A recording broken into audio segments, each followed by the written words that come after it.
Les spéciales de l'info sur Sensation. Bienvenue sur les spéciales de l'info pour Radio Sensation. Je suis en compagnie de Jonathan Portier, directeur de l'association France Victimes 78.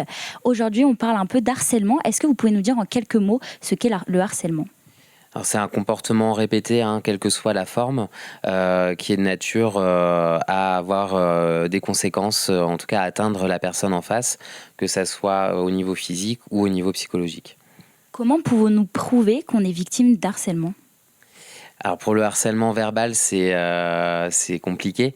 En soi, il n'y a pas d'éléments de preuve, sauf à avoir des témoins.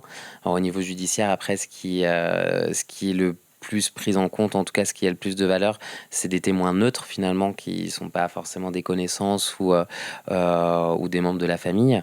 Pour un harcèlement qui serait plutôt écrit, donc notamment le cyberharcèlement, l'idée c'est de pouvoir garder au maximum les échanges, garder des traces finalement écrites de ce qui a été envoyé, de la fréquence que ça a eu, pour pouvoir du coup le justifier aussi, en tout cas étayer le dépôt de plainte si la personne souhaite faire la démarche. Est-ce que la justice, justement, elle répond assez face au harcèlement ou au cyberharcèlement ? Alors là, difficile de vous répondre, mais quand il y a les éléments objectifs, effectivement, la justice va être en capacité de poursuivre.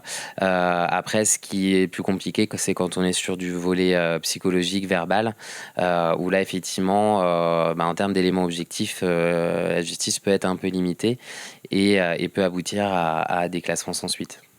Que faudrait-il mettre en place pour diminuer ce harcèlement ou ce cyberharcèlement ?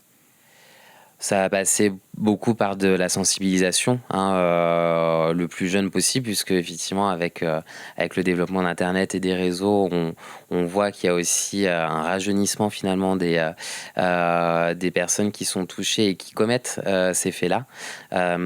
Donc voilà, nous à l'échelle de l'association, on peut être sollicité par des écoles. On a pu intervenir dans des écoles primaires, mais aussi des collèges et des lycées pour parler de ce harcèlement, la spécificité du cyberharcèlement, pour déjà expliquer ce que c'est, permettre aux jeunes de l'identifier et aussi d'avoir les bons réflexes quand ils sont victimes ou témoins.